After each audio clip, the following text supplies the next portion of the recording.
Hi, my name is Jeff Ebler. I'm the author and the illustrator of the new book, Wait A Minotaur. Wait A Minotaur is the fourth book in a series of early reader graphic novels that include A Giant Mess, Crackin' Me Up, and I'm Ogre It. So what is a Minotaur? Well, a Minotaur is a creature from Greek mythology who has the body of a human and the head of a bull. And the Minotaur lives in a place called the Labyrinth, which is like a giant maze. Now, our story is about a boy named Nick. It's his first day at school. Do you remember your first day at school? I bet the building looked huge and confusing, and maybe you were worried that you might not be able to find your classroom or that you might not make any new friends. Your school might have even seemed like a giant maze, like the Labyrinth.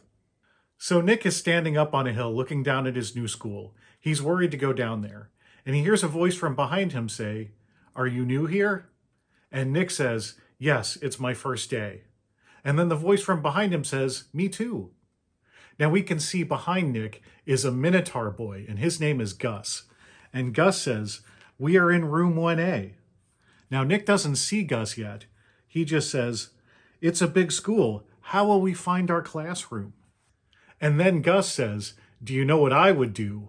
And Nick finally looks around and sees that Gus is a Minotaur. And Gus grabs Nick's hand and... charge! Gus pulls Nick down the hill towards the school. So now you can see we're inside the school, and Nick's teacher and all his classmates are standing outside the schoolroom door holding a sign that says, "Welcome, Nick and Gus." But Gus is in such a hurry that he charges straight through the sign. He says to Nick, "I bet our class is this way." On the next page, we're in a chemistry lab, and you can see there's a boy and a girl, and they're mixing some chemicals. Nick and Gus run past yelling, "Charge!" And the boy and girl are startled, and they throw their beakers up in the air. Their beakers go spinning through the air, and drops of chemicals touch, and you can see that the boy and girl look very worried. The chemicals combine with a boom, and the boy and the girl are covered in a shower of pink foam. Nick and Gus go sliding out of the classroom. But Gus isn't worried. He keeps pulling Nick along into the music room. Nick says, "Wait, slow down." But Gus says, "We are almost there." In the music room, the conductor is saying, "And a one, and a two, and a ha!" Nick and Gus bounce across the kettle drums, knocking all of the other musicians over.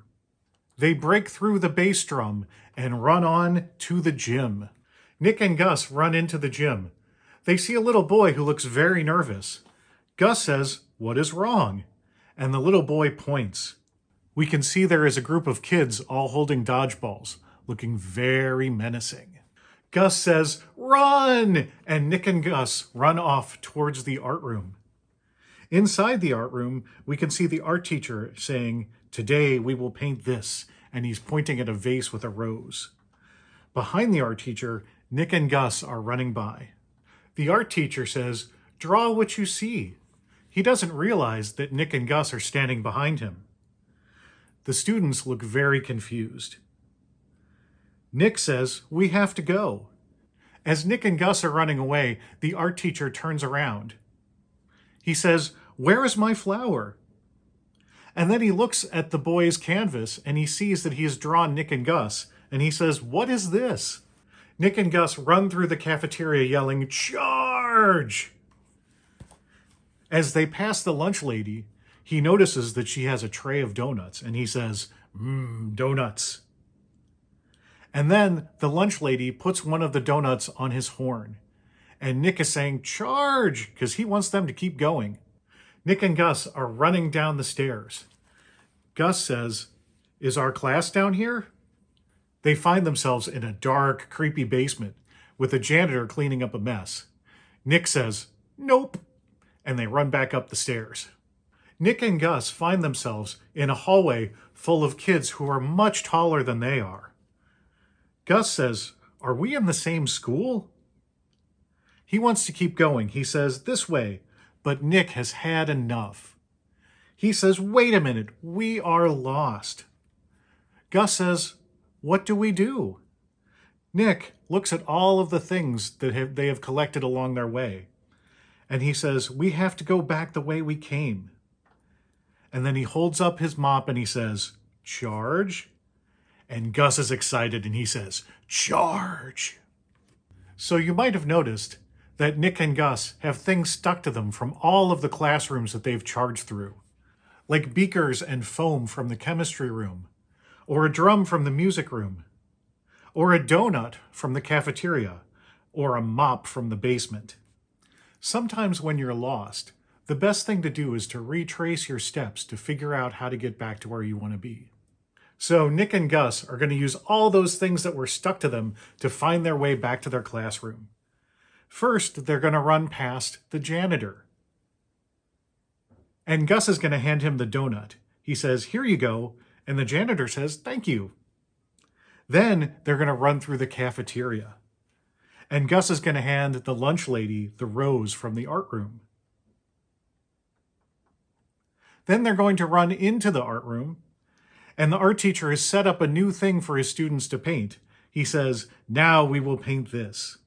And as Nick and Gus run by, Gus sees the drawing of him and he says, that looks just like me. Then they run into the gym and they see the poor little boy who's still being hit by dodgeballs. Gus hands the boy the drum and the boy uses the drum to deflect all of the dodgeballs. Then Nick gets on Gus's back and they charge at the boys. The boys look scared, but Gus jumps over the boy's head and Nick dunks one of the dodgeballs in the basketball hoop. Then they charge into the music room. And you can see that the kids that were playing the drums look up. And Nick tosses the beakers from the chemistry lab at the kids. And they play the beakers. Ting, ting, ting. Next, they run into the chemistry lab. And we can see that the kids are still covered in pink foam. Nick hands them the mop from the janitor and says, sorry about the mess. Those kids don't look very happy about having to clean up that big mess, do they? And finally, they arrive at their classroom. Nick says, this is it. They look in the window of the classroom, and Gus says, go on. But Nick looks nervous. Then Gus remembers the sign that they ran through when they first entered the school. The sign says, welcome, Nick and Gus. Nick decides to go in the room, and all of the kids and the teacher say, welcome, Nick and Gus. Bring! The school day has ended. And Nick and Gus are leaving the classroom. Gus says, did you have a good day? And Nick said, it was great. They walk up the hill towards Nick's house. Nick says, time to walk home. And then he points at a red house and he says, I live there. But Gus says, I know a shortcut. And Nick and Gus look around with a mischievous look in their eyes. And then Gus grabs Nick's hand and they take off in the wrong direction, saying, charge! The last page of the book is a maze of all of the places that Nick and Gus go to before they go back to Nick's house. They go to the comic book shop, they go fishing, they get ice cream, they go on a trampoline, they meet a cow, they get lost in the woods, they go to a playground, they fly a kite, and finally, after all of that, they end up back at Nick's house. So thanks for reading along with me today, and please pick up a copy of Wait A Minotaur, published by Holiday House, available December 17th wherever books are sold. Thanks.